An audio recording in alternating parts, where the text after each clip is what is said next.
Good morning and welcome to today's live talk. My name is Claudia Wiedmann. I am the Global Manager for Marketing Communications at TE Connectivity's Aerospace, Defense and Marine Business Unit. Today we've invited you to speak about fiber optics. There are multiple industry applications for fiber optics, for connectors that transfer data at the speed of light. I'm thinking of industrial manufacturing environments like the connected factory. I'm thinking of fiber to the tower, and I'm also thinking of the high-speed internet connection to my house. But fiber optic technology is also used in harsh environments where failure is not an option. Industries like aerospace, defense, and marine have specific requirements. And today we will be discussing how rugged fiber optics are built to survive in the toughest environmental conditions. For this, I am happy to be joined by two colleagues that have a long track of experience with fiber optic. Good morning to Earle Olson and Rod Smith. Would you be so kind to introduce yourself to the audience? Yes, thanks, Claudia. My name is Earle Olson. I'm the Business Development Manager for the Aerospace, Defense, and Marine Business Unit of TE Connectivity, focused on rugged optics. This is my 24th year with TE and my 36th year in the aerospace industry. Rod?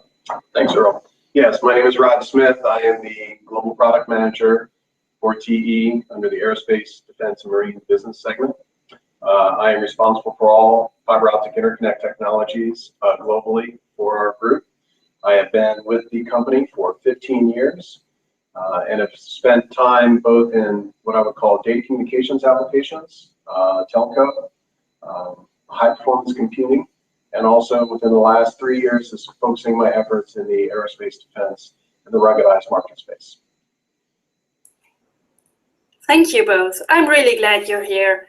And to get us started, Earle, I would like you to explain us what kind of applications we find for rugged optics in the aerospace, defense, and marine business unit. Yeah, thanks, Claudia. The applications that we see for rugged optics span a whole industry set of things that roll, float, and fly. If you think of the commercial aircraft, there's in-flight networking applications and in-flight entertainment applications. In the Mil Aerospace, you'll have rotary and fixed wing, inclusive of drones or UAVs. And then in the naval space, there'll be applications similar to actually ground for radar applications, radar upgrades. And at the end of the day, it's all about bandwidth and capacity. But Earle, I'd like to just stress what we try to do within our organization is find the right solutions for customer applications. Earle just went through a number of those applications, but as we see, many people will talk to us about high-speed copper solutions versus fiber optic solutions, and they will ask, is this an either-or question? And our answer is it's an and. There are many times when high-speed electrical solutions are appropriate given the application. What our job is to do is to understand the rolling, floating, and flying applications to make sure that we understand the number of interconnects so we can recommend the right solutions. So it's really about what are the market trends, what are we seeing happening in the marketplace, so we can suggest for our customers the right solution. I see, thank you. So there's really a broad range for applications, and I'm hearing that the request for higher bandwidth is something that you hear very often from the customers. I could imagine that there are other requirements or other characteristics that specify rugged optics. Can you explain this a little bit to us, Rod? Yes, sure, Claudia, thanks. So when we hear about applications and different attributes that customers will be coming to us for some inquiries, obviously the amount of bandwidth that they're looking to transmit down the communication line is one. What type of environmental in terms of temperatures will they need to operate in? As you can imagine, in commercial and military air, there's a much greater need for higher temperature operating temperatures. What we see now as a minimum requirement is a plus 85 degrees C and a minus 40 degrees C. If you think about naval applications, in some applications it's involving a corrosive environment. You think of sea air. Sometimes that will play a role in determining what those applications are required. If you think about shock and vibration, Many times how components are adhered to the printed circuit board will be modified depending on the level of shock and vibration the application calls for. So really it comes into fully understanding what the application is so that we can offer the appropriate solution set.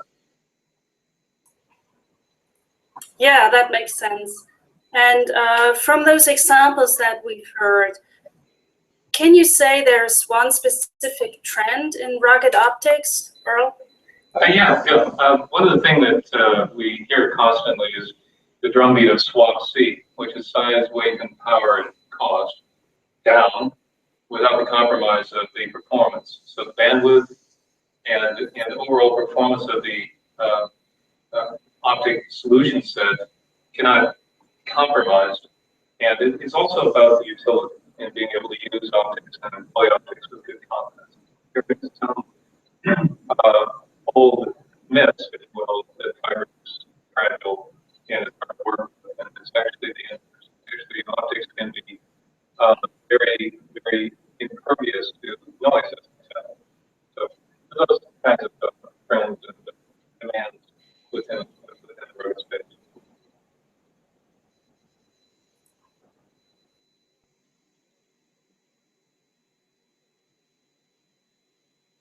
Lost her. Mute. Yes. Claudia, you may be muted. I don't know if everyone can hear.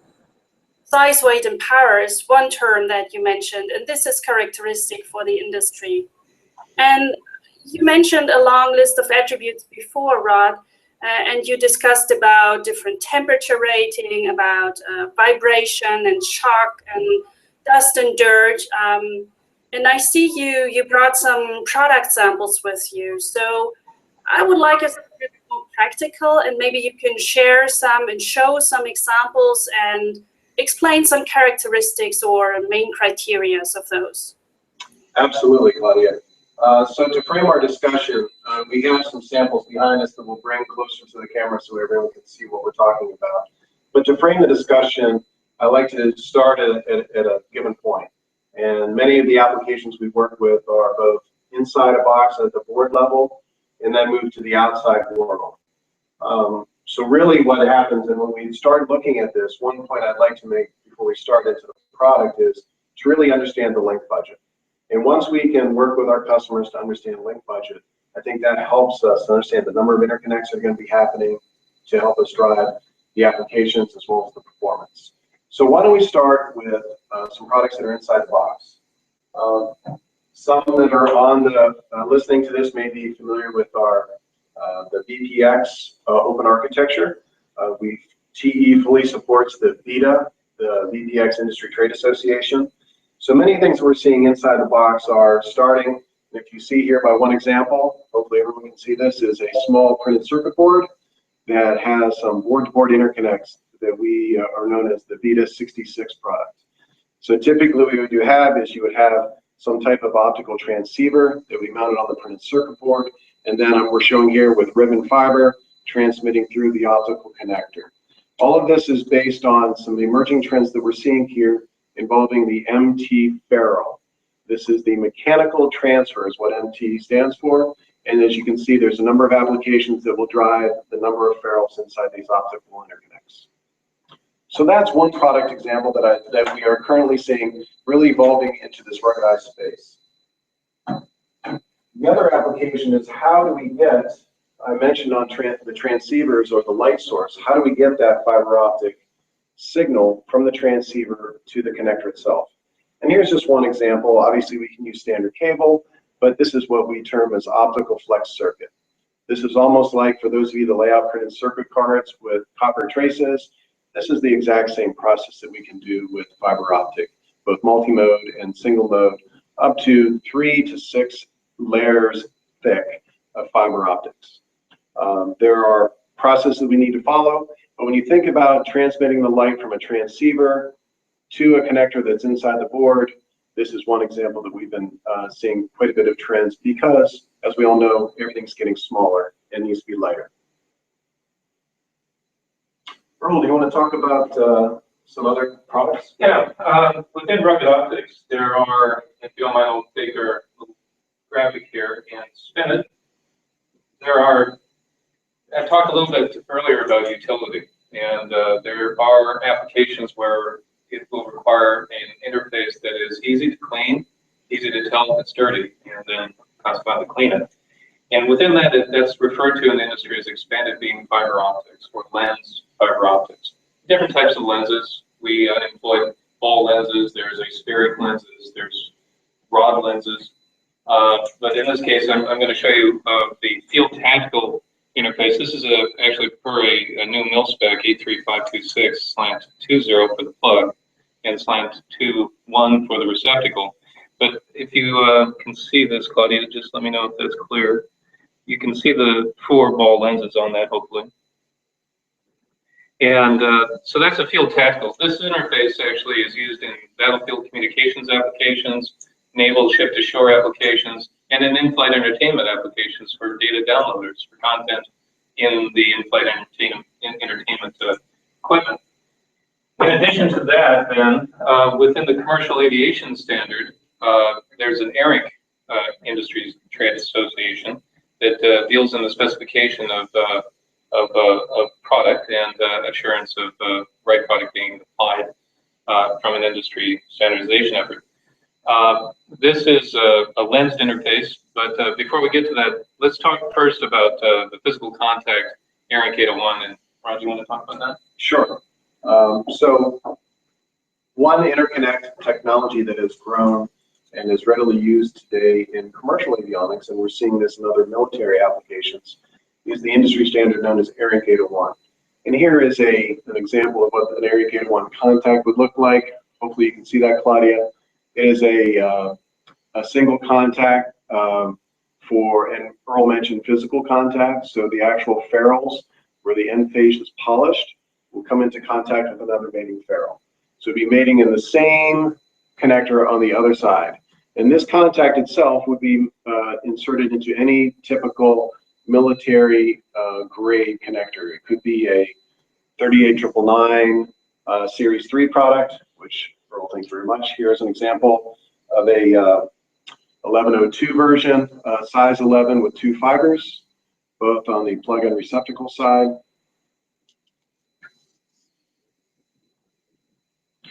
Or it could be an EN 4165, which is part of our rectangular product offering. You can go into specific inserts for ARINC 600. So the idea here is the ARINC 801 contact. They would then go into a number of series of inserts and connector systems that are readily available within TE. Yeah. Thank you. This is very interesting. Let me interrupt you 1 second. You mentioned this move from commercial aerospace into military aerospace. Is this a common thing in your industry?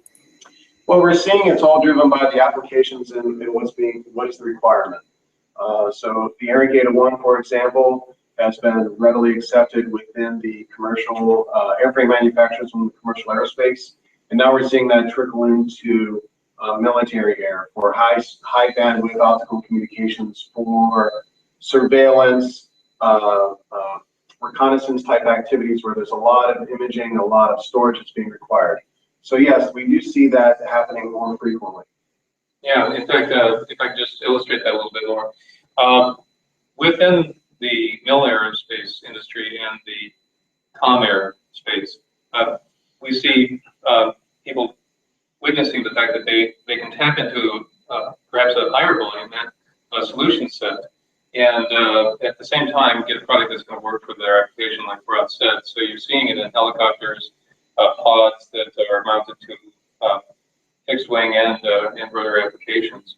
So yeah, absolutely, the com air does bleed into the mil air. I will say that the ARINC standard also has a partner standard within SAE, and they're also standardizing this ARINC 801 terminal within a specific SAE document. Thank you. Very interesting. And did you want to show some more products, Earle? I wasn't sure if... It's on the same theme of the ARINC standardization. We've been down selected as the technology of choice for an ARINC 845 document. And what that is, that's a lensed termini. I'm going to hold this up, and you'll see hopefully that ball lens set is on the tip of the pin, if we can call that, and then it's going to be hard to see, but there's then a socket contact. And what this does in this format, in the 38999 Series 3 size 16 cavity, it's designed to fit into what the heritage termini 29504/4 and 5 has been. There's also a derivative of this for EN 4165 rectangular, and that's looking at the inside the comm air cabin for low latency disconnects and sidewall disconnects. Okay. Thank you. And Rod, you have another sample in your hand. Did you want to show that to our audience as well? Yes, Claudia. Earle mentioned the higher bandwidth trend that's occurring today. And what we're seeing is higher adoption and inquiries coming from parallel optics. And I mentioned MT ferrules before, and I'm going to just bring this up close to the camera here to see that. If you can see that, what this is a size 21 38999 Series 3 connector that has 4 MT ferrules in it, both on the receptacle as well as on a plug configuration. So the idea here is that we're transferring, get to your earlier question about, are we seeing some more transition from a commercial or a COTS or commercial off-the-shelf application to military? This is a prime example. Higher bandwidth, more pieces of information being transmitted from point A to point B, and now we're packaging it in a ruggedized state. Thank you. This was a whole package of connector solutions.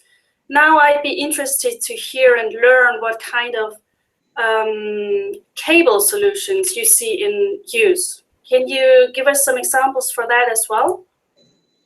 I'll take that. I'll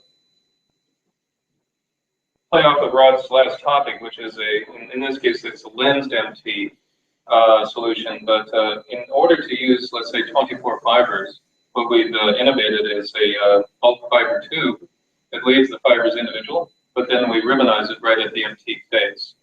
So that addresses the capacity aspect, and it also addresses the ease of use and utility of the optics in a routing aspect from the point to point, from the, let's say, the processor to storage box, as an example.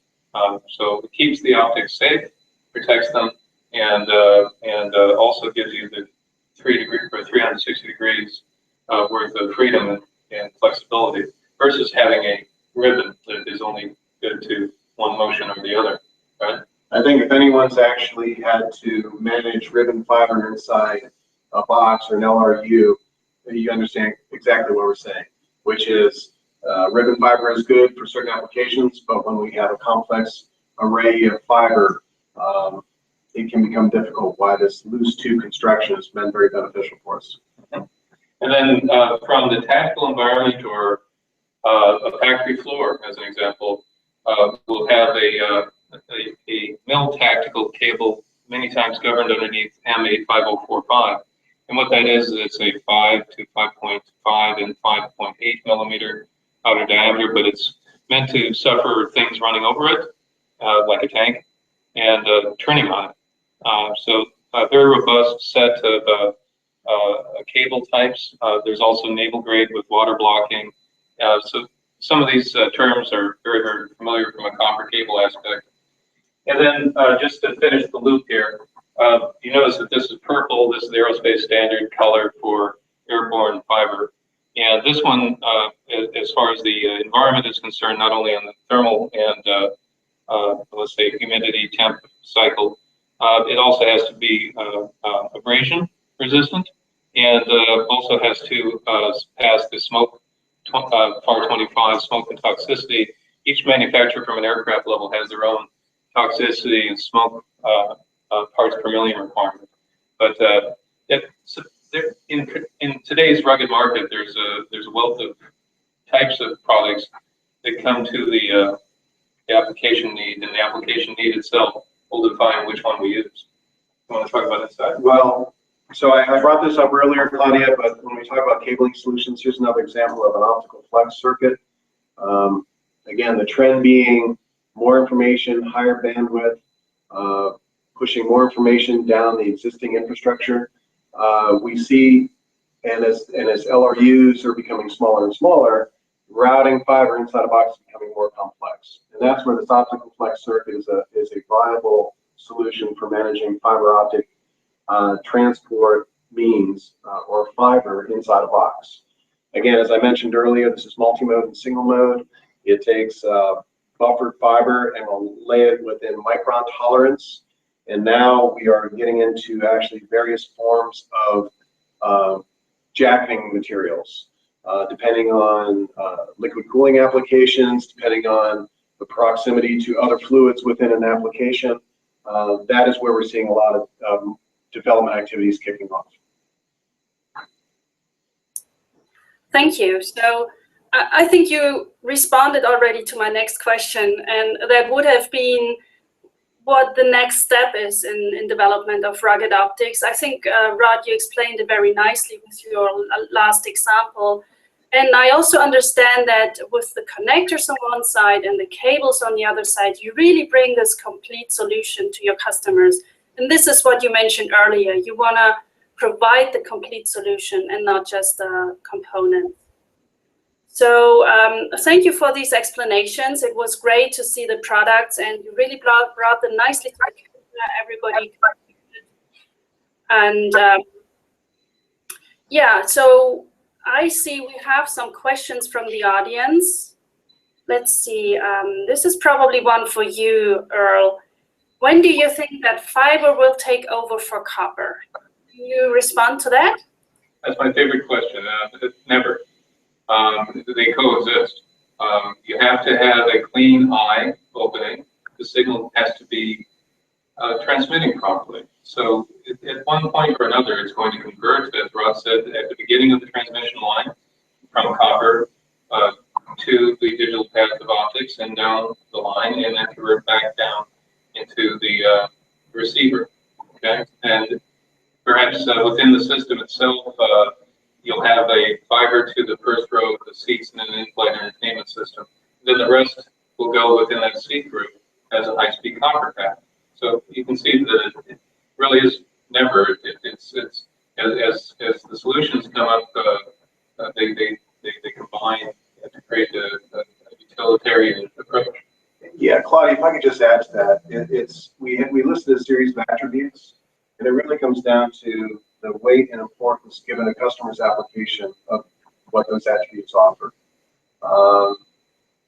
Having a young daughter, we actually looked at algebra and think of a single equation with multiple variables. It's how you start filling in those variables will point you in the direction of utilizing fiber optics versus another high-speed copper solution. So some companies have already recognized this and made the switch over to all optics. Others are in the process of migrating that in. It's depending on the application and the weight of each of those attributes we talked earlier. Yes, that makes sense. So in summary, both solutions have the right to exist, and it depends the various things, the solution from the customer, the decision about size, weight, and power, and so on. I see. There is one more question. It's more of a generic question, and maybe we've touched about that already, but could you answer to it? The question is how rugged optics differentiate from optics in communications or in data centers.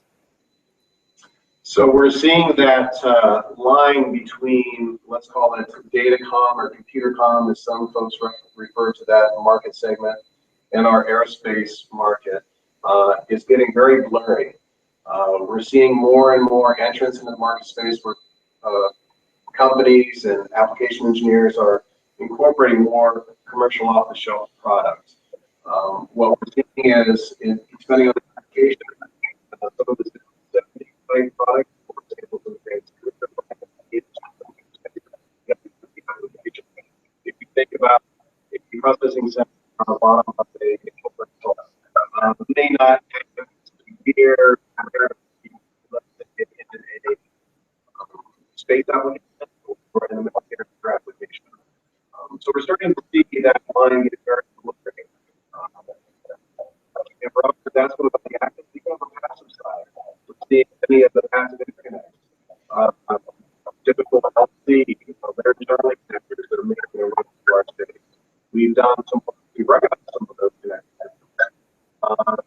video interfaces, playing with our as opposed to something like Ruggedized that I should do with a beautiful nice solution.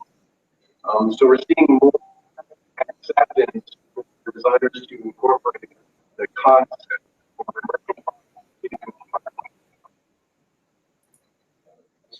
Thank you. That was well said. And with this, our broadcast time today is over.